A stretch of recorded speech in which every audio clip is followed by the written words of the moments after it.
Olá, eu sou André Ravi, violinista, e no encontro de hoje vou falar um pouco sobre elementos básicos da música popular brasileira aplicado a instrumentos de corda friccionada, como o violino, a viola erudita, o contrabaixo e o violoncelo.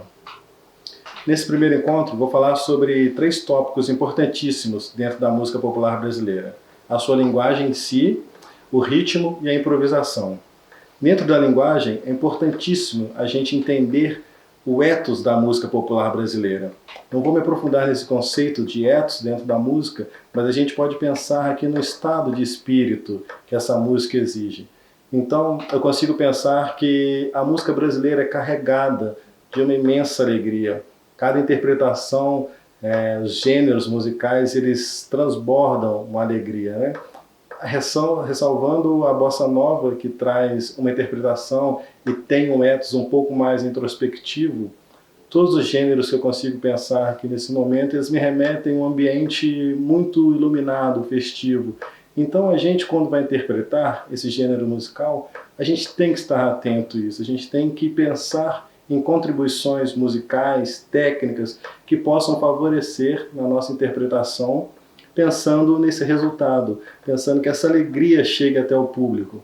A gente não precisa tocar de forma sorridente, não é isso, não é essa a questão, não é estética, ela é musical, ela é técnica, é a gente aplicar esses elementos no fraseado, nas dinâmicas, de modo que isso possa se transparecer ao ouvinte. Falar um pouco sobre a linguagem. Dentro desse tópico da linguagem, é importante a gente entender o que eu vou chamar aqui de sotaque. Cada gênero musical tem um sotaque. O tango tem um sotaque, o jazz tem um sotaque, a música erudita europeia tem um sotaque, a música popular brasileira também tem o seu sotaque. E ele é bem específico, é o que caracteriza essa música.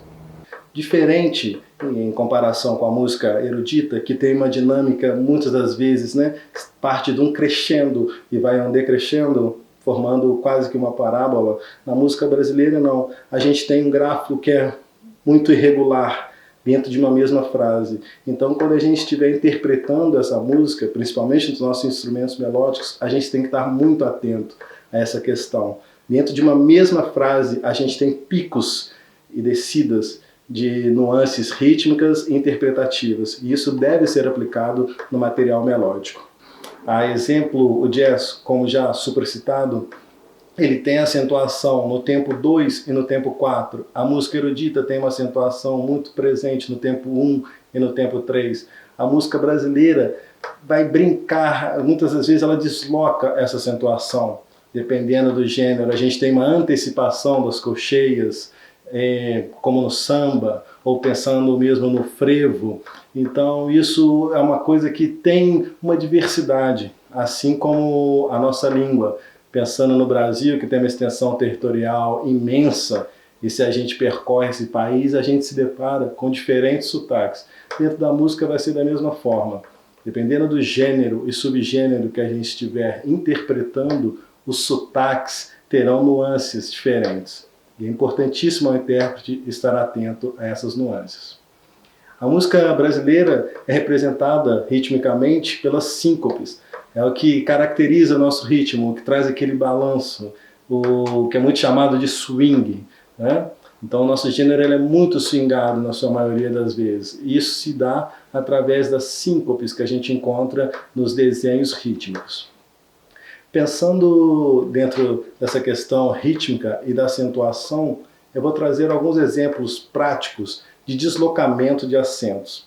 A gente vai pensar em figuras de colcheias, semicolcheias, perdão, 4 semicolcheias, 2 grupos de 4 semicolcheias.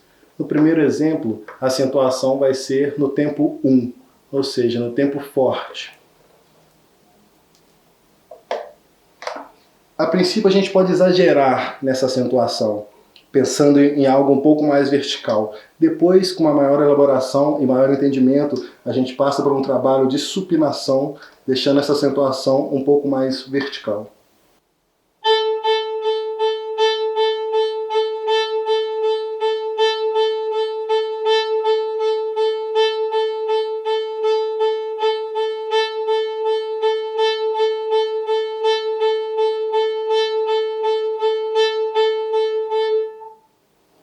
Quando a gente for aplicar isso ao estudo Foi importante a gente não se preocupar com a sonoridade. Pensa na acentuação, então pode exagerar um pouco nessa acentuação. Você pode dar um esforzando até.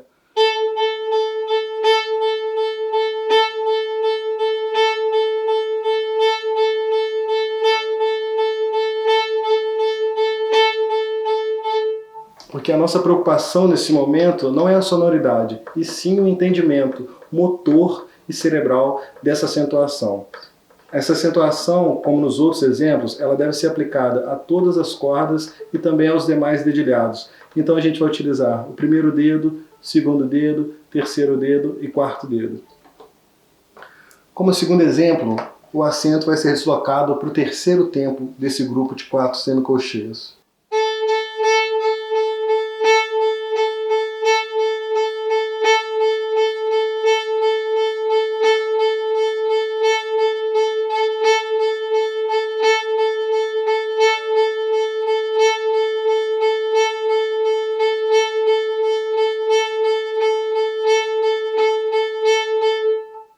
Seguindo, vou deslocar para o segundo tempo do grupo de 4.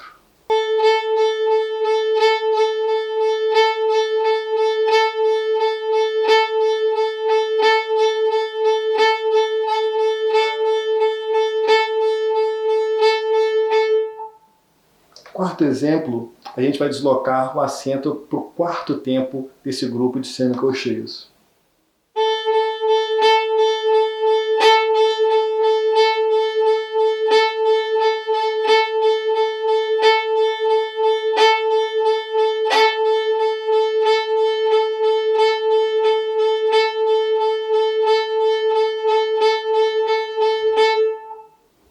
Quinto e último exemplo, no qual a gente já consegue observar um pouco de elementos da música popular brasileira, um pouco da rítmica, a gente vai deslocar o acento para o primeiro tempo e para o quarto tempo de cada grupo.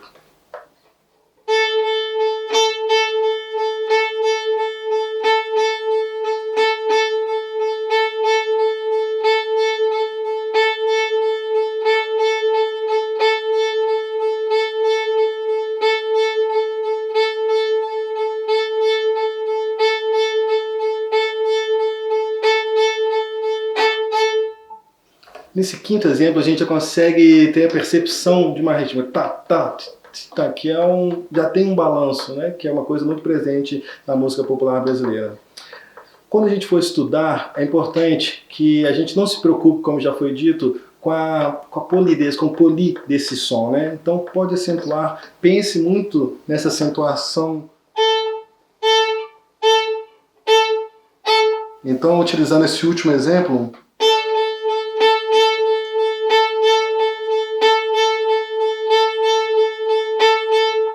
no primeiro momento do estudo, não se preocupe com a sonoridade, mas se preocupe com exagerar nessa marcação desse acento, porque é isso que vai trazer futuramente a fluidez, é isso que vai tornar algo mais comum ao seu sotaque. E posteriormente a gente vai passar a pensar na supinação, né? Que é o movimento de apoio do indicador forçando esse acento.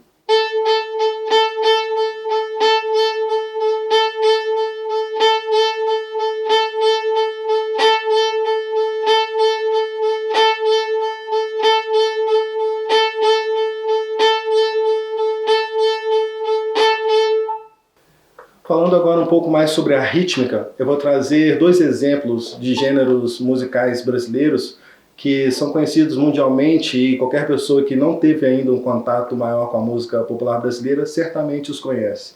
O primeiro seria o samba. Então, pensando dentro desse gênero musical, o samba, dos subgêneros, né? Porque o samba também tem várias vertentes, vários subgêneros. Então, nesse primeiro momento, a gente vai pensar sempre buscando um elemento percussivo. Então vamos pensar no tamborim. Então assim, é muito importante a gente ter essas rítmicas bem definidas e o entendimento. Então pensando no toque do tamborim, a gente vai trabalhar cordas soltas.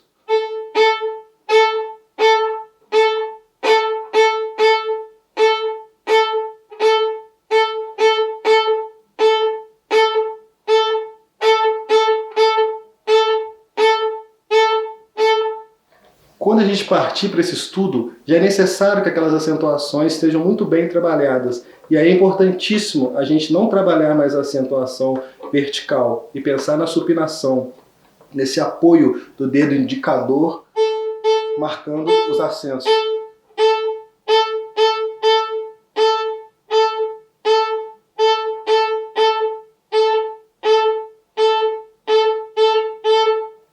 Esse exercício também deve ser aplicado em todas as cordas e todos os dedilhados. Então a gente faz também primeiro dedo, segundo dedo, terceiro dedo e quarto dedo.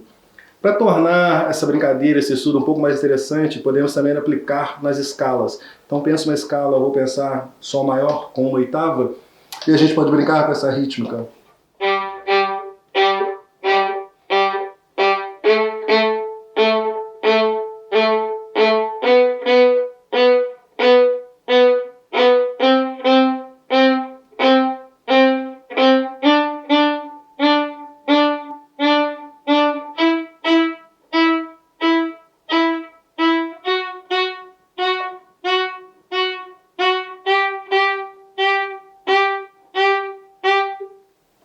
E aí você pode fazer outras sonoridades também, mas sempre com essa rítmica do tamborim presente.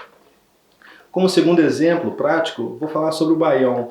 Aqui a gente também vai abordar um instrumento rítmico. Então a gente vai pensar na zabumba, no grave da zabumba, do tambor ou da alfaia, que seria tum, tum, aquela marcação bem presente do baião, que caracteriza esse ritmo. A princípio também cordas soltas.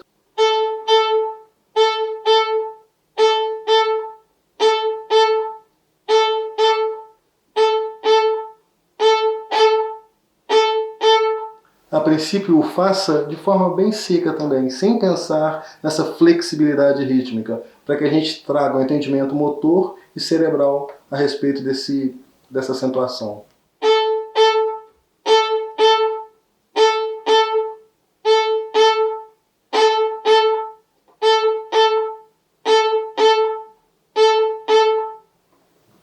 Essa acentuação também deve ser aplicada em todas as cordas e também em todos os dedilhados. Então a gente trabalha primeiro dedo, segundo dedo, terceiro e quarto.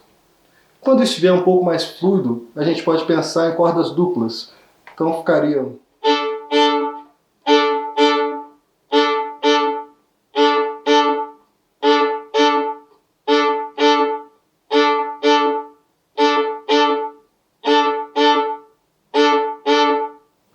Um terceiro momento, quando estiver um pouco mais fluido, a gente pode pensar na resposta, que seria o bacalhau, né? Que é aquela varietinha que faz o tum, tum, tchac, tum, tum, tchac. Esse é o bacalhau. Então a gente aplica também essa acentuação do bacalhau da zabumba. Então ficaria...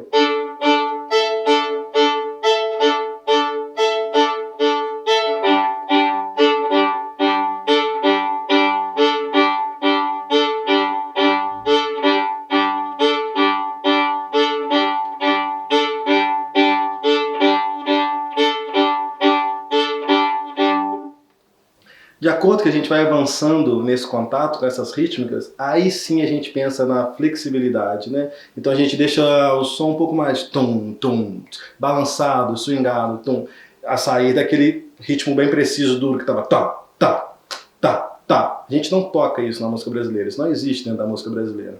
Então, a partir do momento que isso está mais fluido, cerebral e motoramente, então a gente pode pensar nessa flexibilização. Então, seria como se tivesse uma barriga ali, né, em cada ponto.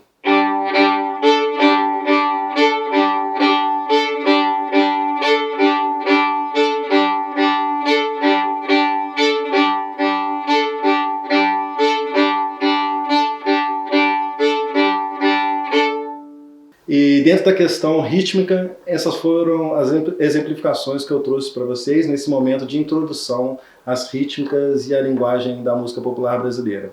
Agora eu vou falar um pouco sobre a improvisação. A improvisação é um campo que acredito seja o mais agradável e o mais assustador, entre aspas, a todos os intérpretes da música, seja em qual gênero for. No jazz, que tem um grande caráter improvisatório, ou qualquer outra linguagem, a música brasileira vai trazer também esse lugar da improvisação como um campo muito interessante de estudo e de pesquisa. Eu tenho trabalhado com os meus alunos uma questão dentro da improvisação que é a gente criar um ambiente lúdico da música. Então a gente criar uma atmosfera, cria uma cena, cria um ambiente daquela música a qual será interpretada, a qual será improvisada. Então é importantíssimo a gente estar bem atento a todos os elementos da música, a instrumentação e aplicar dentro dessa instrumentação personagens. E você, quando for improvisar, também crie o seu personagem e conte uma história. É importantíssimo, quando estiver improvisando, contar uma história. Então, assim, é óbvio que é importantíssimo também o conhecimento teórico, a gente saber sobre a harmonia, ter um entendimento sobre as escalas, mas eu acho e não gosto dos improvisos que se baseiam apenas nessas questões teóricas. Eu acho que eles não contam uma história e não trazem elementos, não enriquecem a música, né? Então, assim, vejo muitos músicos se escorando apenas em escalas, arpejos, tá ok, tá tudo certo, mas não tem um sentimento para além. Então, assim, é interessante a gente tentar trabalhar a improvisação com esse campo lúdico, pensando sempre em contar uma história e se baseando num conceito de que não existe nota errada. A nota errada, na verdade, supostamente aquela nota errada, ela é uma possibilidade de um novo caminho. Miles Davis tem uma expressão que diz, né, quando você toca a nota errada, em sequência você a corrige. Ou seja, em sequência você criou um novo caminho, um caminho que te surpreendeu, e isso faz parte do jogo de improvisação.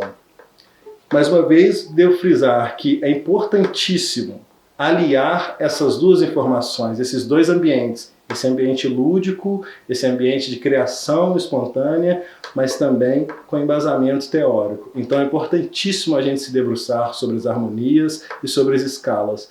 Esse lugar que eu venho sugerir a vocês, ele é apenas uma porta, uma vertente, um viés que vai trazer um plus à sua improvisação, mas ele não é a sua única ferramenta. Ele deve sim seguir o alicerce teórico, para que a gente possa ter segurança no caráter improvisatório e não tocar qualquer coisa, né? Dentro ainda da improvisação, de uma forma, um ambiente um pouco mais teórico, posso falar sobre o leading voices, o voices leading, que é a gente sempre estar atento à melodia principal, de forma que a gente crie uma conexão interessante entre as mudanças de acordes. A gente pode pensar também nos nexos harmônicos, né, que vão favorecer essa interpretação. Então a gente vai desenhar a nossa melodia sempre apoiando em notas que pertençam de certa forma à interseção desses acordes. Notas que vão soar bem ou que até fazem parte de um acorde e que estão presentes em outro acorde, no acorde seguinte. Então é também um lugar, uma possibilidade teórica que vai criar maior conexão entre as mudanças de acorde e também deixar a sua frase melódica um pouco mais interessante, mais expressiva, com uma conexão direta dentro da mudança de acordes. Algo que eu gosto de pensar muito também são os arpejos, mas não os arpejos como o único pilar a desenhar o nosso improviso, mas pensar os arpejos como uma iniciação, um primeiro caminho para a improvisação. Se você está um pouco perdido, pensa, se apoia nos arpejos. Então, um exemplo prático que eu posso dar, vamos pensar em Dó maior. E aí eu vou desenhar os arpejos sobre o segundo grau menor com a sétima, o quinto grau maior também com a sétima e o primeiro grau maior com a sétima.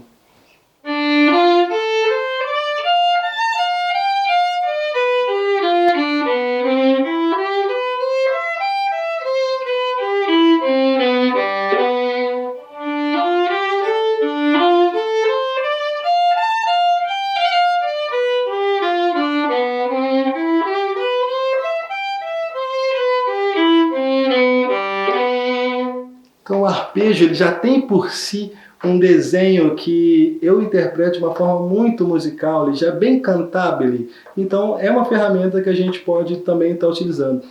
Nós que tocamos instrumentos de corda friccionada, podemos também pensar nas notas longas então, como um caminho. Então pensa, já temos aqui uma variedade muito interessante de possibilidades para condicionar a nossa improvisação. Se apoie nas notas longas. Então tá inseguro naquela harmonia? Dá uma olhada, pensa na fundamental e tem ali não um apoio para desdesenhar total a sua improvisação, mas um apoio para você deslanchar a sua ideia, para você desenvolver o seu caminho. É pensar na fundamental, inversão de acordes, coloca a terça para baixo, pensa na quinta, enfim, a gente tem uma infinidade de ferramentas para a gente estar acessando essa nossa condição improvisatória. O que a gente não pode se apoiar é naquela fala, eu não consigo improvisar, não sei improvisar. Todo mundo sabe improvisar, todo mundo tem uma linguagem sobre o seu instrumento, todo mundo tem embasamento técnico. Basta a gente saber acessar essas ferramentas. Espero que esse nosso encontro tenha sido válido a todos vocês e nos encontramos em breve com mais informações sobre elementos básicos da música popular brasileira aplicados aos instrumentos de corda friccionada.